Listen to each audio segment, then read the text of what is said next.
Prostate పెరిగితే మాటిమాటికి మూత్రానికి వెళ్లాల్సి వస్తుంది. ఇదో పెద్ద చికాకు వ్యవహారం. పగలు రాత్రి తేడా ఉండదు. తరచూ బాత్రూమ్ తలుపు తట్టాల్సి వస్తుంది.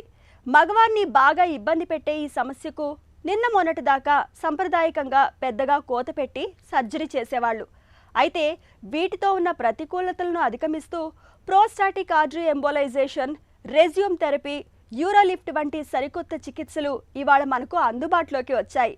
ఈ చికిత్సల సాయంతో ప్రోస్టేట్ గ్రంథికి ఎలాంటి కోత పెట్టకుండానే సులువుగా మరమ్మతు చేస్తున్నారు. పెరిగిన ప్రోస్టేట్కు కోతలు లేని చికిత్సల గురించిన పూర్తి వివరాల్ని డాక్టర్ని అడిగి తెలుసుకుందాం.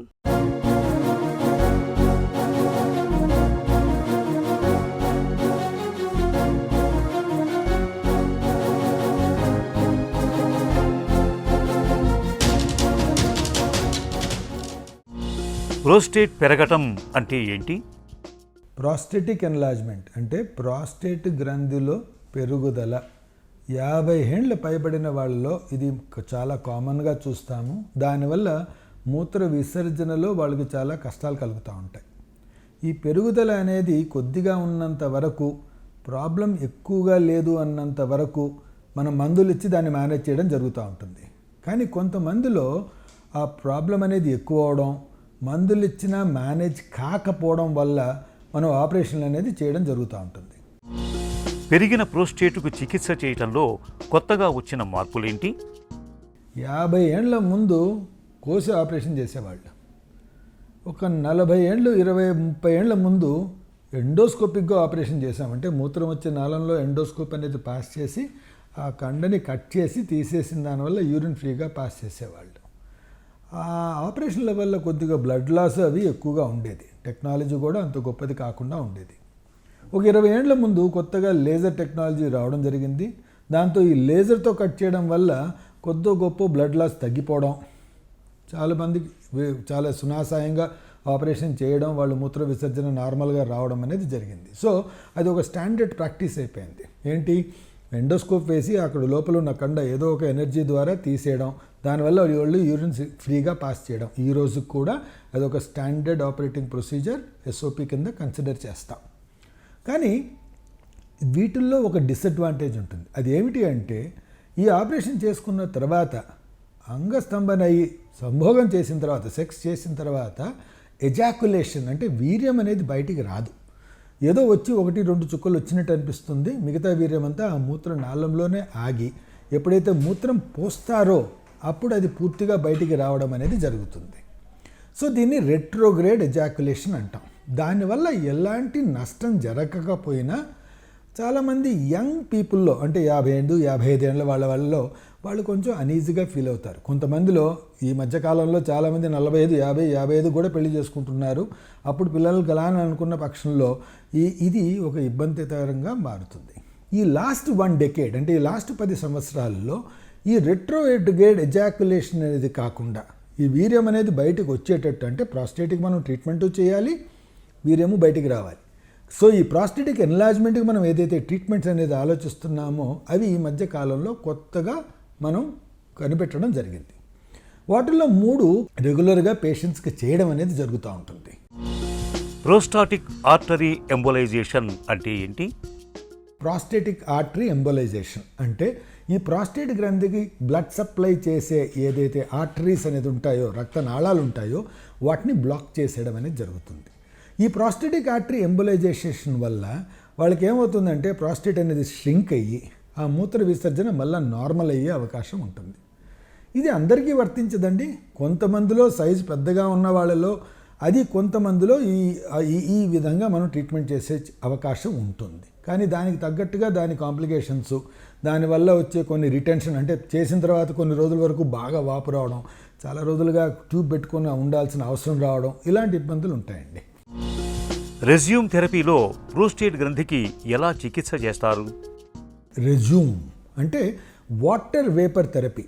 అంటే ఈ ప్రాస్టేట్ గ్రంథులు 2 ఇలా ప్రాస్టేట్ గ్రంథులు ఉంటాయి. గ్రంథి ఉంటుంది మూత్రనాళం చుట్టూ.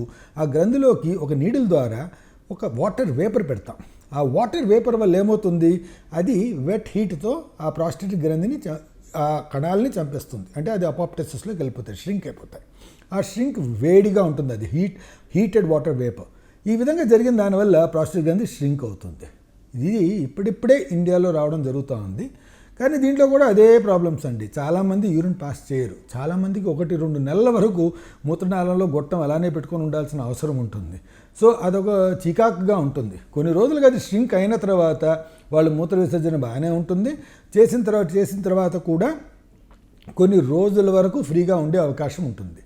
వీళ్ళలో ఎంతమందికి మళ్ళా ప్రొసీజర్ చేయాల్సిన అవసరం వస్తుంది అని అనుకుంటే ఒక సిగ్నిఫికెంట్ పోర్షన్ వాళ్ళకి మళ్ళా ఇంకోసారి చేయాల్సిన అవసరం రావచ్చు. సో ఇది వన్ స్టాప్ సొల్యూషన్ కాదు. ఏది ప్రాస్టేటిక్ ఆర్టరీ ఎంబోలైజేషను కాదు, రెజ్యూమ్ మాత్రం కూడా కాదు, ఇంకే పద్ధతులు మనం చెప్పే పద్ధతులు కూడా వన్ స్టాప్ సొల్యూషన్ మాత్రం అనుకోకూడదు. మళ్ళా ప్రాబ్లం వచ్చే అవకాశం ఉండొచ్చు అని అనుకోవాల్సిన అవసరం ఉంటుంది. యూరో లిఫ్ట్ అంటే ఏంటి? ఈ చికిత్స విధానం ఎలా ఉంటుంది? యూరో లిఫ్ట్ అంటే ఏమిటి? ప్రాస్టేట్ గ్రంథి పెరిగి ఆ మూత్రనాళంని ఈ విధంగా బ్లాక్ చేసేస్తుంది. 2 స్ప్రింగుల ద్వారా ఈ ప్రాస్టేట్ గ్రంథిని మనం వెనక్కి కట్టాం అనమాట. ఇట్లా వెనక్కి తీసి పెడతాం. మూత్రం వచ్చే నాళంలో ఎండోస్కోప్ వేసి ఒక స్ప్రింగ్ ఇలా అట్లా 2 కానీ 2 ఈ పక్క లేకపోతే ఒకటో డిపెండింగ్ అపాన్ ద సైజ్, ఆ సైజ్ ఆఫ్ ద ప్రాస్టేట్ బట్టి అది వేసిన దానివల్ల అవి ఇట్లా ప్రెస్ అయిపోతాయి అన్నమాట. ఆ విధంగా ప్రెస్ అయిపోయిన దానివల్ల మూత్రనాళం అనేది ఓపెన్ అయిపోతుంది. వాళ్ళు యూరిన్ విసర్జన అనేది ఫ్రీగా రావడం అనేది జరుగుతుంది. వీళ్ళలో ఒకటి అడ్వాంటేజ్ ఏమిటి అంటే ఒక్కోసారి మేము లోకల్ అనస్థీసియాలో కూడా చేయగలుగుతాం. అంటే మత్తు లేకుండా లోకల్గానే అనస్థీసియా ఇచ్చి హై రిస్క్ పేషెంట్స్లో చేయగలుగుతాం. రెండోది ఏంటంటే ఈ ముందు 2 ప్రొసీజర్స్ ద్వారా లాగా చాలా రోజులు గొట్టం పెట్టుకోవాల్సిన అవసరం మాకు ఎప్పుడు కనపడలేదు. వాళ్ళు తొందరగానే ఇమీడియట్గా కంప్రెస్ అయిపోతుంది కాబట్టి 1-2 రోజుల్లోనే యూరిన్ ఫ్రీగా వచ్చే అవకాశం ఉంటుంది. కానీ ఇది కొంచెం కాస్ట్లీ ప్రొసీజర్. ఎందుకంటే ఈ స్ప్రింగులు ఒక్కొక్కటి ఎక్కువ అయ్యేసరికి కాస్ట్ పెరిగిపోతూ ఉంటుంది. సో ఇది కొంతమందిలో నాకు అనిపించి ఈజీ ఏంటంటే బెస్ట్ ఏమిటంటే ఈ మధ్యనే వాళ్ళకి హార్ట్లో స్టెంట్లు పడ్డాయి. ఆ స్టెంట్లు పడిన దానివల్ల కొన్ని మందులు ఇస్తారు రక్తం గడ్డగట్టకుండా. వాళ్ళు అది ఎక్కువ రోజులు ఆపుకోవడానికి వీలుండదు. 1 సంవత్సరం లోపు వరకు వాళ్ళకి ఎలాంటి ఆపరేషన్లు చేయడానికి వీలుండదు. ఆపరేషన్ చేయాలంటే ఆ మందులు మానేయాలి ఒక 10 రోజుల వరకు. అది మానేస్తే ఈ హార్ట్ స్టెంట్ ఏమన్నా అవుతుందేమో ఒక భయం ఉంటుంది. సో ఇటువంటి వాళ్ళలో ఈ యూరో లిఫ్ట్ వల్ల ఒక 2 రోజులు మాత్రమే ఆ మందులు మానేసి ఈ ఆపరేషన్ చేయంగానే మళ్ళీ ఆ మందులు ఇచ్చేయడం జరుగుతూ ఉంటుంది.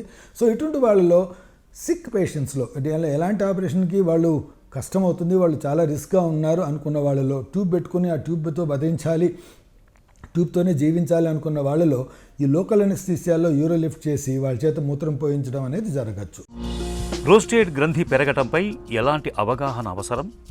అన్నిటికీ ఒకటే ట్రీట్మెంట్ అని అనుకోకుండా సెలెక్టెడ్గా ఉన్న సిచ్యువేషన్ బట్టి, పేషెంట్ పరిస్థితిని బట్టి, పేషెంట్లో ఉన్న ప్రాస్టేట్ సైజుని బట్టి, తను ఎట్లాంటి ఆపరేషన్కి ఫిట్గా ఉన్నాడు అనేది చూడడం బట్టి ఆ ఆపరేషన్ చెయ్యొచ్చా లేదా అని తెలుసుకున్న వల్ల మనము ఇది సెలెక్ట్ చేసుకుంటే మంచిదని నా ఉద్దేశం. కాబట్టి మీరు చూసే యూరాలజిస్ట్తో సంప్రదించండి.